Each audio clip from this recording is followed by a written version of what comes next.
Hey there, Real Estate Junkies. Before we dive into today's episode, we've got some game changing resources to help you start buying and selling real estate on terms, the smart, creative way. Want to learn how to invest with little or no money down? Grab your free ebook, The 4 Game Plans, and discover the exact strategies we use every day. Get it now. The link is in the show notes. Looking for a complete step-by-step system to start making 3 paydays per deal? Check out the Quantum Leap System, our home study course packed with everything you need to close your first terms deal. Need a personalized strategy? Book a free one-on-one strategy session with one of our coaches. Just use coupon FREE3 at checkout. Ready to take action? Join the 3 Payday Apprentice Program and start working toward real estate success with direct mentorship. Want hands-on training with us? Spend 3 days at our In the Trenches Bootcamp, where we'll work side by side to lock in deals. And don't miss our biggest event of the year, QOS Live 2025. Connect with top investors, sharpen your skills, and take your business to the next level. Secure your spot today. All links are right below in the show notes. Click now and start building your real estate empire. Now, let's get into today's episode. So this is why it's so freaking important to have these type of systems when you scale to someone like Russell's level, to be able to gain back that 30 minutes, because 30 minutes on the phone, if like we like to focus on like that, if you're in that 7-minute window of a phone call, like that's a good amount of time for you to be able to pre-qualify or disqualify and move them to the next phase. And then if you have 7 minutes a call, you're looking at 4 to 5 phone calls that Russell could potentially have live with people and pull out 1 or 2 incredible leads that he wouldn't otherwise unless he had a system like this. Welcome back, everybody, to Real Estate Junkies Coast to Coast. I am Rusty Ham on the West Coast. My co-host, Steve Mernick, is on the East Coast. Steve, say hey. It's on the East Coast, guy. What's going on, Russell? Nothing, man. Yeah, we just had a little rain out here, which is unusual for the Southern California folk, and we're all freaking out, right? Yeah, so Steve, again, this podcast it reflects on the kind of, again, real estate business. Yeah, we're doing real estate, but it can be with any business. So the 3 pillars that we focus on are mindset, skill set, and systems, right? And today's warm-up, again, we're both coaches, so this is our practice plan. We have a warm-up, we have a game plan, and then we have a cool-down session. So our warm-up today is going to be based on the systems of the 3 pillars. And today is going to be kind of, Steve, just describe your journey, right? Because when we both started, it was paper and pencil, and then where we are today. Yeah. So what's super interesting, right, is they go back to the beginning of when you first decided to get into real estate, Russell. You hired a coach. And then when you finally committed and you're there, you're ready to work, you start like literally, you're all ready to go. Your first week starts, and then you're like, oh my God, I got to learn how to talk on the phone. What is this tracking all about? What do you mean tracking KPIs and how many phone calls I make? What does that make a difference? Like you just get thrown into it. So today we want to talk specifically about the system piece. And it's interesting because when you first start in a business, and especially if you're someone like me, and I don't know, Russell, or when you started, if it was similar, but I couldn't even use a computer. I still type with 2 fingers, but I didn't even know how to do things, send emails and stuff like that. I think I had the same email address when I was like, I don't know, in grade school when I came into the community, which is great. Was it AOL or SBC Global? It might have been AOL. It may have been. All right. But what's cool is, so everybody starts somewhere, right? That's like the big piece here. And I remember a big piece for me, at least, was like, all right, I got this new business. I want to run as lean as possible, right? How do I build this for the least amount of money? How do I, but also be organized and all this other stuff? And luckily our mentor was very similar to us when it came to technology wise. Was like, listen, we can do this pen and paper. There are manual systems like 31-day folders. We'll have these, you can have lead sheets, just stay organized and just keep things there and there. So the beginning stages of starting our business, which was super interesting, was literally paper everywhere. And it felt so organized, right? Because it was, for me, can't type and talk at the same time, but like everything was done by creating these KPIs daily, which we were tracking, like how many dials we were making, how many live calls we had, how many voicemails we left, how many leads, how many appointments we went on.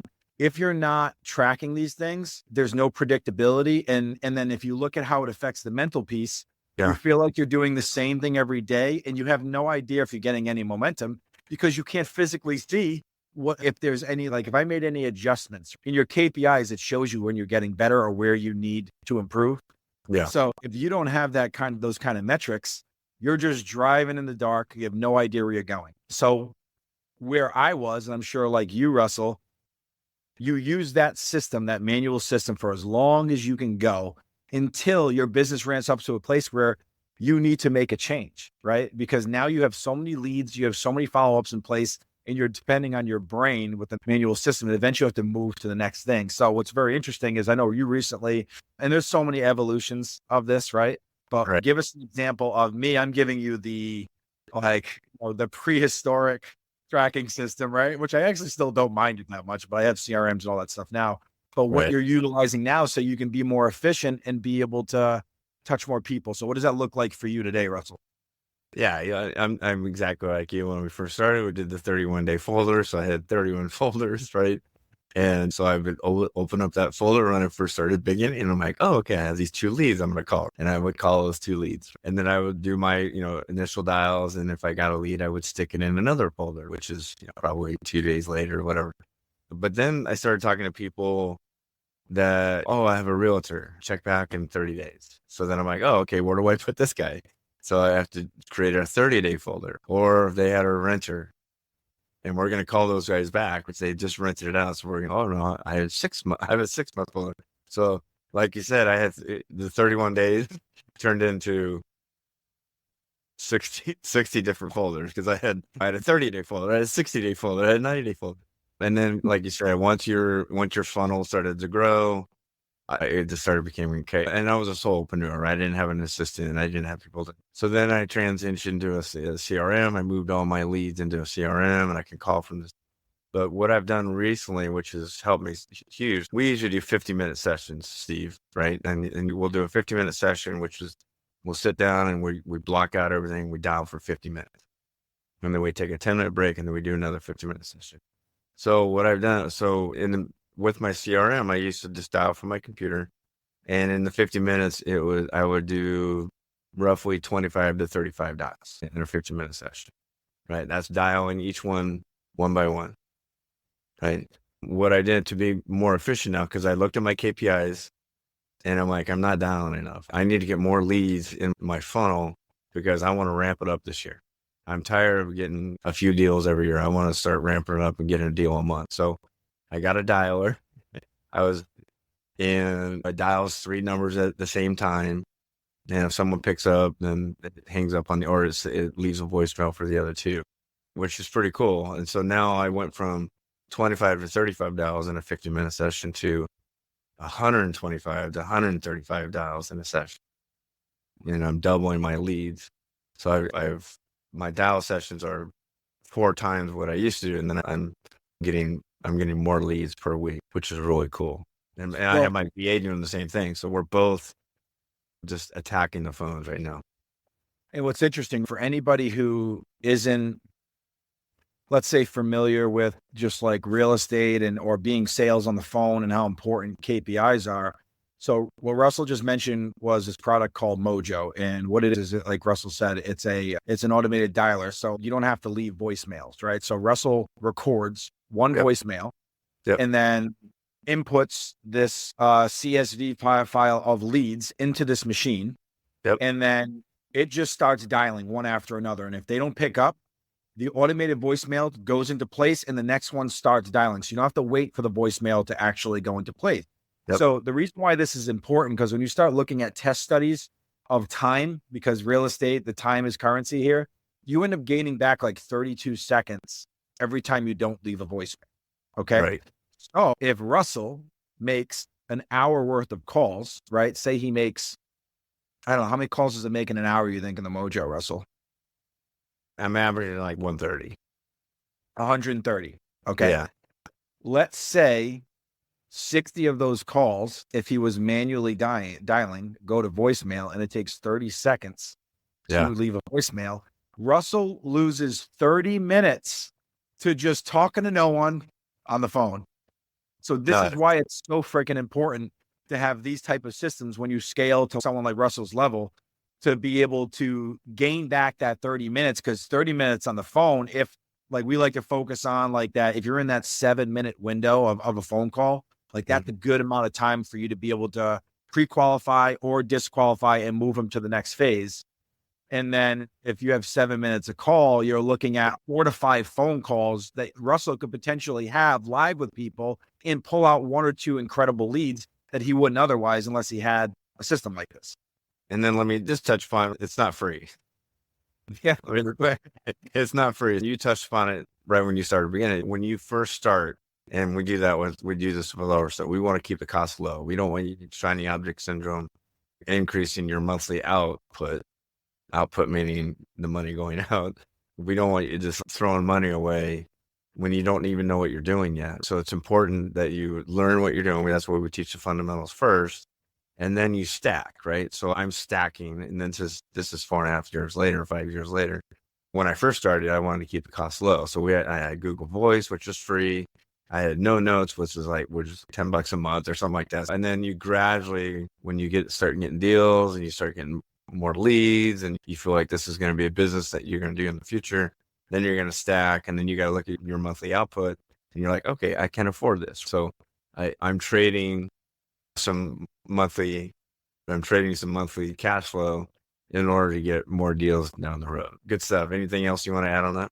Yeah, I just think the toughest thing as an entrepreneur, especially like yourself and myself being like a solopreneur, there's a huge mental piece to scaling, because scaling comes with money and taking risks financially and chances that you don't necessarily know if they're going to pay out. But that's business in general. If there's no risk, there's no reward.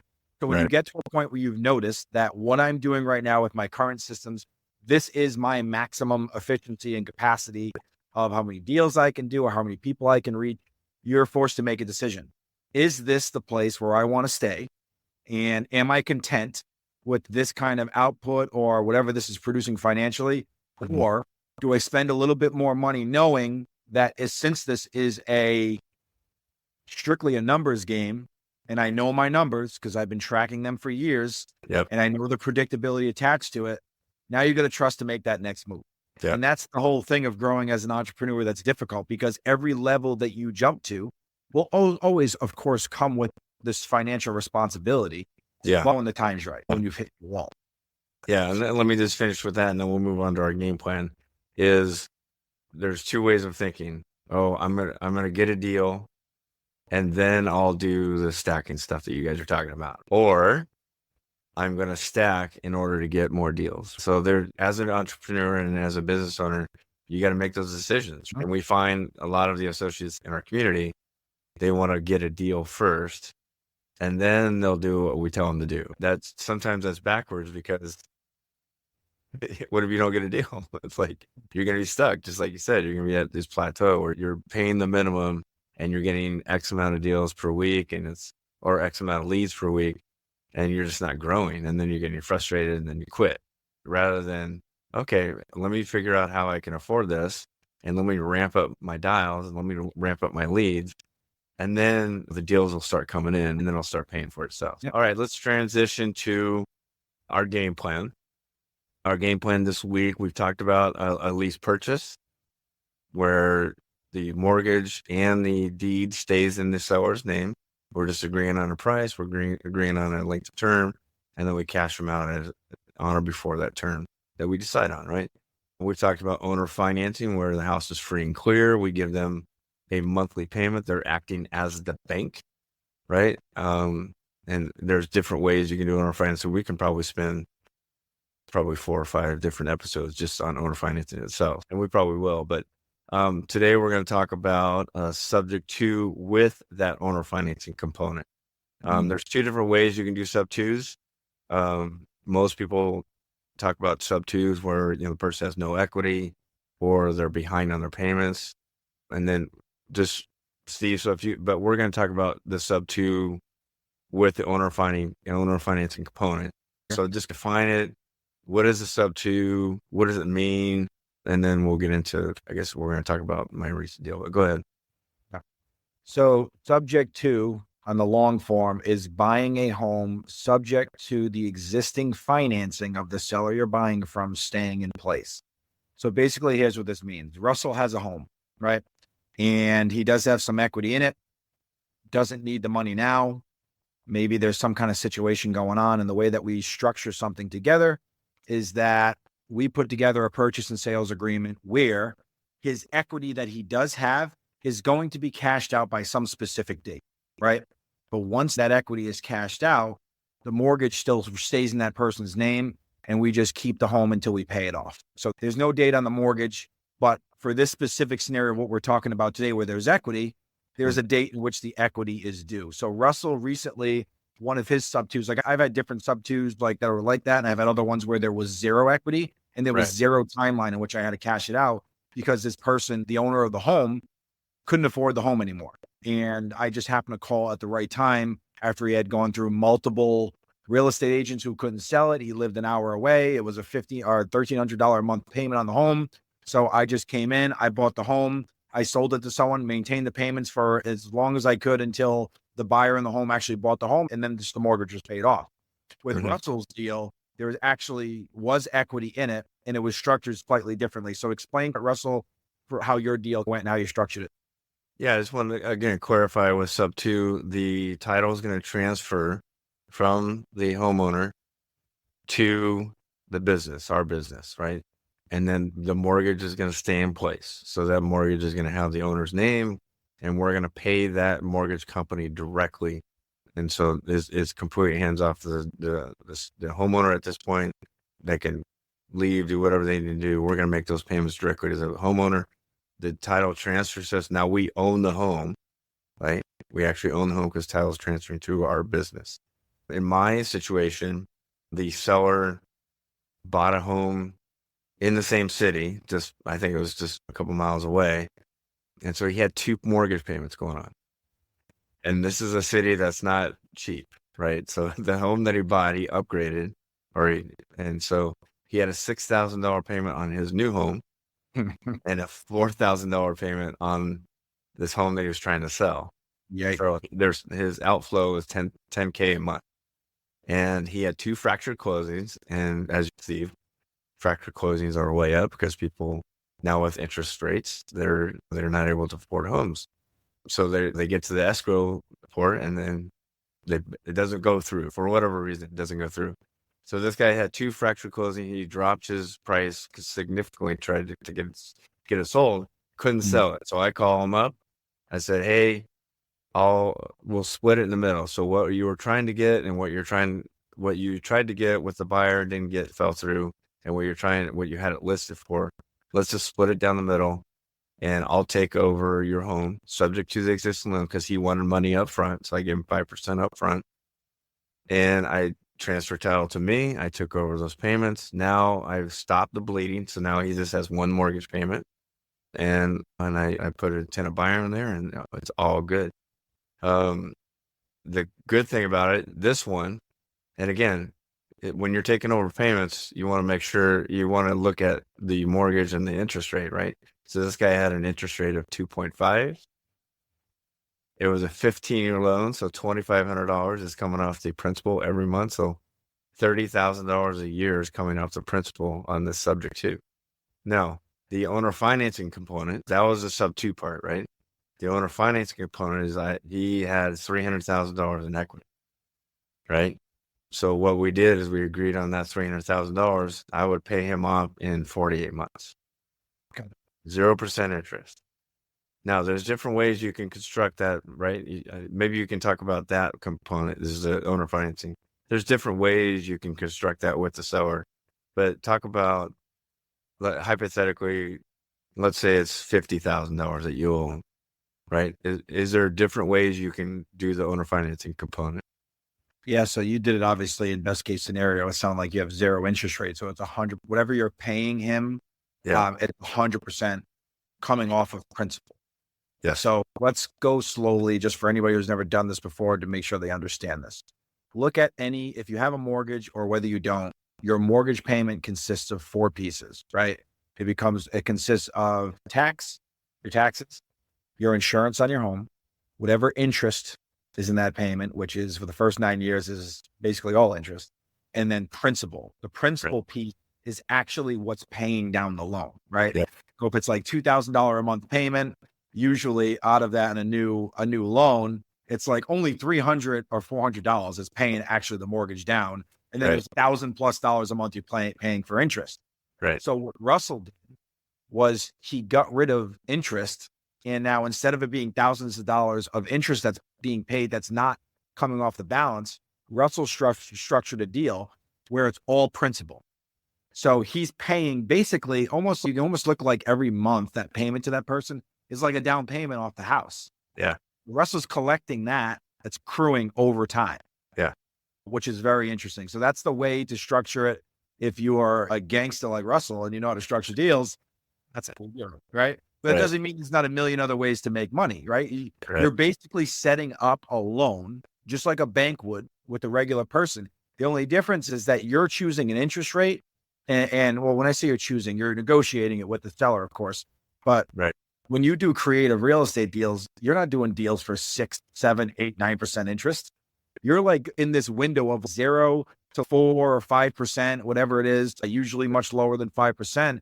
But you're making it so that never mind the fact that the payment is affordable for Russell to be able to pay the seller, but now you're making it so the payment's affordable for people to buy the home.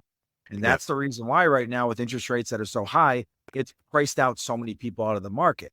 Right. So creative real estate allows you to take what the bank is doing and what is turning down way more buyers than it ever has, because it's almost like every house you're trying to buy is like the payment's like almost like worth like $100,000 more than the house you're buying. The payment is so jacked up. So what Russell did is he was able to get a monthly payment on this house that was super affordable, where he can make and sell this to a buyer, which was affordable to them. And also he can make a good spread in between what his buyer's paying and what he's paying the seller. But you have all that control by structuring these deals creatively. And this deal sounds like a freaking home run. Oh my gosh. Yeah. Obviously I want it to go 48 months, which depends on what the tenant buyer is going to do. What I could have done too is just, hey, here's your equity. And in 48 months, I'll pay that off in 48 months. Right. So I could have created more payday. We call it a payday too, more of a cash flow on a monthly basis. I could have delayed the $300,000 in 48 months, and I cut them a check for $300,000 in 48 months. Or I can do this per month, and then I don't owe you that much at the end of the day. So there's different ways you can skin a cat, right? I have a question. I'm just thinking now, and I don't even know what the answer is, but I'm just going to play around with this with you just to get my brain going and other people. 48 months from now, right? You pay off this summer. That means there's that principal part of the payment is no longer owed at that point. Yeah. No? So I could maybe from 48 months, if I have 3 or 4 deals and I have some cash reserves, I can pay him off and then keep the home for forever. Or I can encourage the tenant buyer to cash out and get a loan and then cash the seller out at that point. All right. So let's play a hypothetical here. I don't even know what the answer is, but so 48 months, you have a couple of deals going on. You decide to cash this guy out, right? You cash him out. When you cash that seller out, the monthly payment that's principal that you're paying to him will no longer be owed anymore, right? Correct. And how much is that principal payment? $2,500. If you do that, Russell, and you somehow keep that tenant buyer in the house, am I saying this and thinking about this correctly, that you will have opened up $2,500 of cash flow for you now? Correct. And then what I can do with the tenant buyers, I can finance them. So I can become a bank. I can become their bank. So they don't have to go to a traditional bank. And then I can charge them interest. And it's definitely a cash cow, this deal, for sure, if I play my cards right. That's cool. I'm glad I was thinking out, if you cash this guy out, obviously the cards have to line up where, what did you say it was $45K you got to pay him? For $4,000 a month. No, what's the equity? Oh, $300,000. $300,000. Okay. Minus $30,000 a year. So whatever that's going to be. Okay. Yeah, true. Okay. I wanted to just play that out because the realistic side is how you structure this deal makes it so that if you do cash this out or not cash out, cash him out, but keep the loan in place. Now the deal changes again in an even bigger way financially for you. And then hypothetically, let's say I get a few deals this year and next year, hypothetically, I can say, hey, I came in with some money. Would you take X, which would be lower, and I'm creating more back end money. All right, let's transition to our cool down. This is a cool down of our practice plan. And Steve, so associates, we got into it for various reasons. We're going to start interviewing some people. We're going to start interviewing some solopreneurs that are getting into the creative financing space. And who are we looking for? What kind of an associate, not an associate, but what kind of person would join our community, and what kind of interviews are we going to be conducting here? It was like super exciting because me and you, Russell, obviously being farther down the line, we're how many years into this? 5+ years into this now. Yeah. So the people that we're going to be interviewing are like, for the most part, some of them you'll see longer down the road. You are going to see people who are in it right now, right? They are in the mix of either chasing their first deal. They've done a couple. They're starting to get momentum. People who have done a handful of deals that are starting to scale. You're going to see like a mix of different places that people are in their journeys. And for me, that's like incredibly exciting because I remember how rocky the road can be depending on how you allow your brain to speak to you. So that's why we talk about mindset so much. So it's really going to be interesting. I want to hear people's opinions about where they're at now, where they were before, what their biggest struggles were, what's their struggles now. The majority of the people that you're going to be hearing us interview, a lot of them are like, they have 40, 50 hour a week jobs, and they're building this business on the side that they're throwing 10, 15 hours a week at. So like we're talking about people who are savages that are hustling right now. And they're discovering themselves in ways that they have literally never discovered themselves before. Right. It seems like they're in these dark places, right? Where it's just difficult. You're doing something new that makes you feel super uncomfortable, but there's so much like room for potential growth and getting to really know yourself in these times that you didn't have an opportunity like for a long time, because a lot of them are really high level in their jobs, right? So you come into this real estate thing you've never did before, or at least this style of real estate you never did before. And now you feel like a baby deer, like Bambi. You can't find your legs, right? You feel crazy. And it's really exciting, though, because watching people go from this really uncertain, vulnerable, super frustrated to seeing them find their legs and their confidence, and you just watch them start to take off and just change as a person is like the most exciting thing in the world to me. And we're going to get to play around with that. And that's exciting. Yeah, I'm excited too, because we're seeing it firsthand, right? We're seeing the ebbs and flows, right? Because this is not easy, right? If it was easy, like Chris says, if the wind's behind your sail and you're full bore ahead because the wind is taking you, then everyone would be doing it. We call it embracing the suck. You're going to have your ups and downs. You're going to have like my first deal fell through back in 2020. I got my first, we call them takens. I got my first taken and it fell through. It's going to happen. And there's going to be frustrations. They're going to be like, I need proof of concept. How come this is not working for me? And then all of a sudden they get a deal and they get all jacked up and then it falls through. And then they're like, this sucks. So yeah, I'm reading a book called The Gap and the Gain. I don't know if you guys have ever heard of it. Pretty cool book. And it talks about just a general overview. We'll end it on this is that, a lot of people, they have this idea, they have a goal, right? Oh, I want to get 6 deals in a year. Right. So that's their vision. That's what their ideal is. And they're not hitting it. And so they're looking at what they don't have rather than looking at the gain, which is what they have accomplished. So this is what we're going to get in with these interviews is not necessarily how many deals that they're making, because that's my life has changed. Your life has changed based on being in this business. Mm-hmm. Right. And it's not necessarily the deals. It's all the little stuff that we've been doing behind the scenes and all the gains that we've made in our lives. I'm a better husband. I'm a better father now because of certain things that were given to me in the community. And so I'm starting to view the gains that I've had, not necessarily how many deals, right? The deals are going to come. The deals are going to become because of our grit and our, tenacity and our consistency. The deals are going to come. It's what are the gains have you accomplished from day one? And Yeah. I'm gonna love to hear their journey and listen to them talk about all their gains that they've accomplished since they've been in the community. Listen, man, and you know me, I wasn't like this before. I was not a vulnerable person. I was just like, I'm not telling you shit about me. And I'm fine. I'm awesome. I am not like terrified inside, and I am not super frustrated. This is really easy to me. And inside, I'm like freaking out because it's like being an entrepreneur, when especially when you first start, and you never had that experience before. If you do this alone, it is exactly that. It is the loneliest place in the world to not be able to grow aside other people. And to have the ability to be in this place of uncertainty and stress, and just like your confidence has just never got hit like this before, because I think there's something very specific, in my opinion, about being an 18-year-old starting a job, never did before, and you're just not really a confident person. You haven't fell into your personality yet. But then when you start a business, when you're an adult and you're super, like you're at that most mature stage that you've been, you've already accomplished things in other places. You've already found your confidence in those other things, or you're an authority in your career.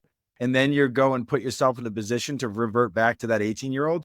It's super uncomfortable. And to do that alone, I could only imagine. Luckily, I didn't do that. I made the right choice. I joined a culture of people that were just like me, that wanted to go through it together. Right. And to watch people like surrender to the ego piece of, I'm smart everywhere I'm at. This is new, but I don't want to ask for help. I don't want to bother you whenever. And watch how they handle that, and watch how fast the people who surrender grow in comparison to people who are stubborn. Right. But regardless, this is going to be an absolute blast, because there's nothing that makes me happier than getting inside of like the brains and the heart of people. And you remember what it was like, Russell. We're still there in certain places, right? Oh yeah, we're still learning, and we still have coaches, and we still all that kind of stuff. So awesome stuff, Steve. Looking forward to it. Yeah, great. And yeah, let's do it next week. Let's just start interviewing these solopreneurs, and let's hear their stories. Everyone's heard our stories. I'm sure they're tired of hearing us talk. So we'll get these people on it. We'll get Russell, these guys. it doesn't matter if people tired of hearing me talk. I'm going to keep talking. I can't stop. That's true. All right, Steve. It was great seeing you again, buddy. See you next week. All right. All right, buddy. I'll see you, Russell.